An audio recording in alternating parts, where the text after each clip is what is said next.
Hey guys and gals, what's up? BN here and back again today for another kick-ing Infinity Kingdom video. I'm really excited because we're going to be talking about gold. Yes, that drip drip, that bacon cheddar, that... you know what, I'm not sure at this point. Let's just dive right in. So, two big things we're going to talk about. What do you need gold for? And how can you acquire gold? Some of you may know that in Infinity Kingdom, there is no gathering of gold. You can gather all four resources, the food, the wood, the stone, the iron, but there's no gold that you can gather. This makes gold out to be a more valued resource in the game because it's used for many things. And we're going to start off talking about four big areas that gold is used for. Let's start with the most important one, in my opinion, which is the harbor and your sailing route.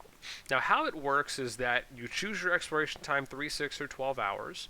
Your exploration costs a certain amount of gold, 7,500, 15,000, or 30,000. And the number of trading ports on the sailing route will gradually increase as the chronicle progresses, and the exploration benefits will be even greater. This indicates that it is best to always do 12-hour rotations for your harbor. What I usually do is I'll do a 12-hour when I go to sleep, I'll do 2 6-hours when I wake up, and then I'll probably hit another 12-hour. I may just start doing nothing but 12 hours, because based on the description, that seems to be best, and definitely what we'll be recommending going forward.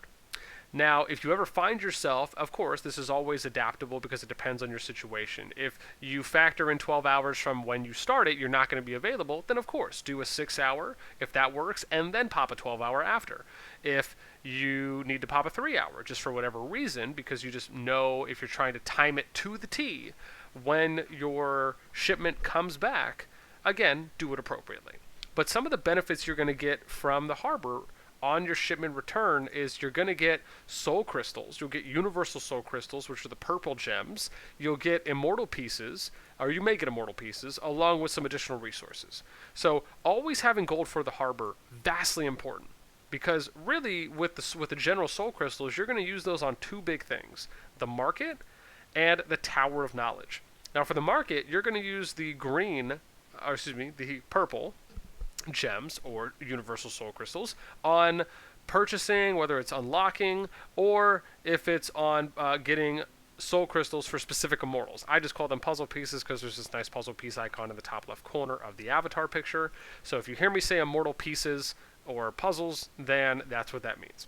So not only will it be used for unlocking these immortal pieces, but those pieces go directly towards upgrading your immortal skills. So if I eventually want to go from 3 to 4 here in the case of Montezuma, I'm also going to need to be able to keep getting those pieces, right, or those heads, if you will, to eventually get to 60, to where I can then upgrade and then have the necessary amount of gold. The second area is going to be the Tower of Knowledge. If I want to learn more skills and I want to upgrade those skills, I have to use universal soul crystals or the purple gems, whether that's to learn / unlock or to upgrade. Now, my recommendation here for Tower of Knowledge is take a look at the skills, look at them, and see which ones you really want to try for. Because as you upgrade your Tower of Knowledge, you will unlock the next tier of skills, right? You do not have to unlock a skill in order to unlock the next skill, right? It's not like how it works in the academy. Once your building level gets to a certain tier, every 5, until I think you start getting a little higher, then you'll unlock that next line of skills. So save on your universal soul crystals so you can really invest those into immortals first and foremost, and then eventually, once you get to a high enough Tower of Knowledge rank, then you can invest. In my opinion, I think that's where you're going to get more value out of, is in investing into your immortals first, and then eventually worrying about your Tower of Knowledge, right? So my initial thought would be maybe I should max an immortal out, or however many of my immortals in my March composition before I consider adding on secondary skills, is just my thought, because that way you know you're getting the immediate investment on it. But again, I'm sure that we might cover that in a different video. The other area is going to be the second one is the mortals. We're going to briefly touch on this. If I want to upgrade my immortal skills, I also, not only do I need 2 prerequisites, but one of those prerequisites is gold. I need gold in order to upgrade them once I get the necessary amount of soul crystals for that immortal.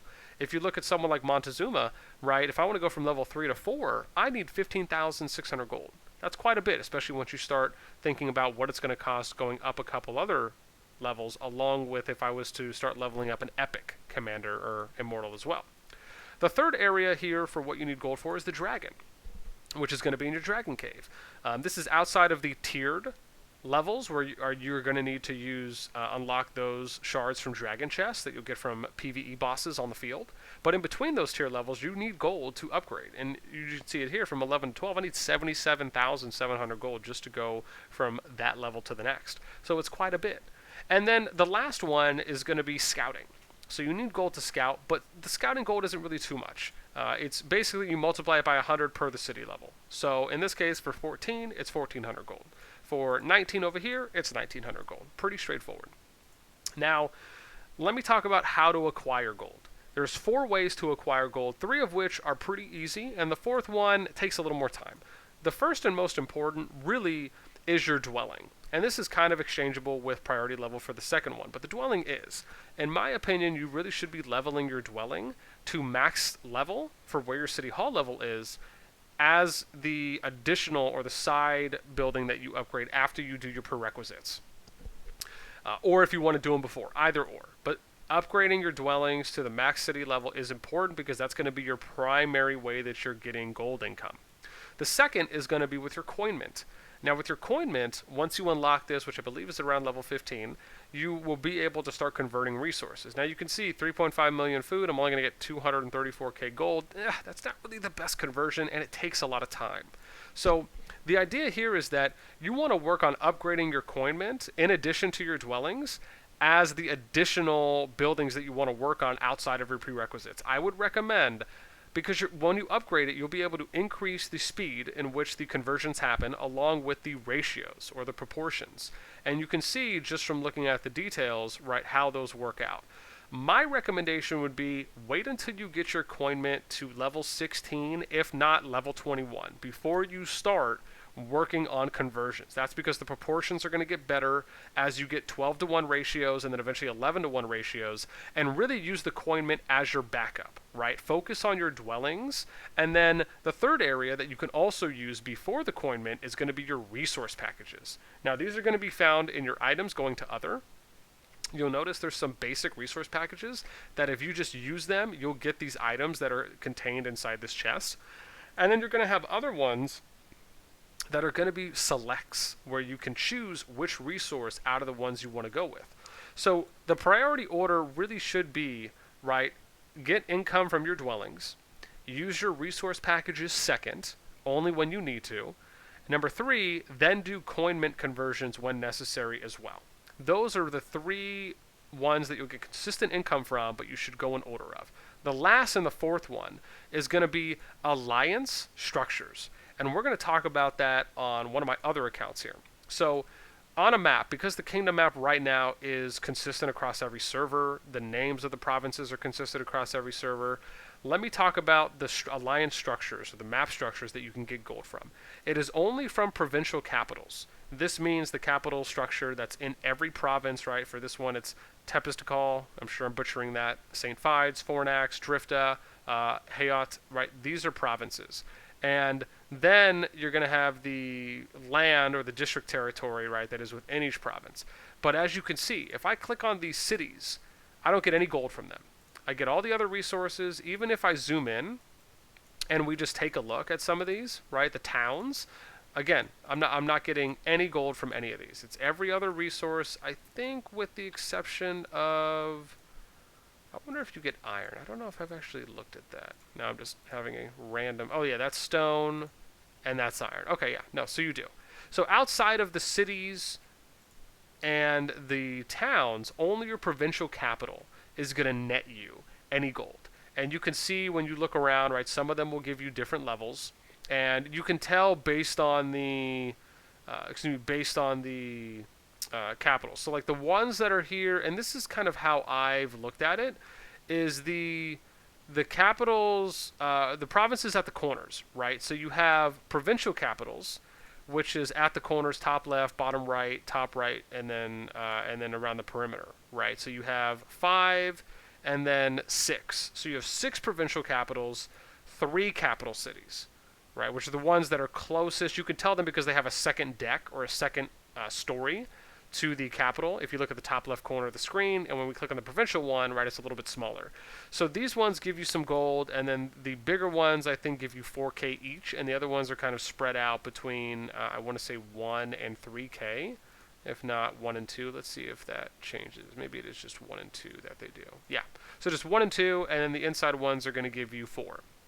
But still, even if you think about that, right, that's 12k gold plus 3k, if you combine 1 and 2 times 3, right, that's 9k plus 12k, so that's really up to 21,000 gold per hour that you can generate for one alliance if you were to capture all of those, right? It's probably going to be something more around 6 to 7 is probably going to be the average if you factor in getting 2 provincial capitals, 1 to 2 provincial capitals along with a capital on the kingdom. But still, if you're able to get these structures early as an alliance, right, that's just that much more gold you're going to be able to start generating for your members, in addition to not having to waste resources on your coin mint as early until you can upgrade it high enough to get some of the better proportions, to get some of the better speed boosting exchanges as well for the conversion times. So those are all the areas right now that we have for you that you're going to be able to start utilizing. I hope you guys enjoyed this video, and as always, let me know what you guys think in the comments down below. You can check the description as always for official Infinity Kingdom details, along if you're interested in checking out our server or our guide that my buddy Yori and I worked on. If you want to look at the commander spreadsheet data breakdown for what the vanilla level 1 numbers look like for Immortals, so you can take a look and try and work on pairings. All of that and more is going to be found in the description. Again, give us a thumbs up. Let me know what you thought about the video. If you have a recommendation for another video, you can do all of that and let me know in the comments down below. And until next time, take care.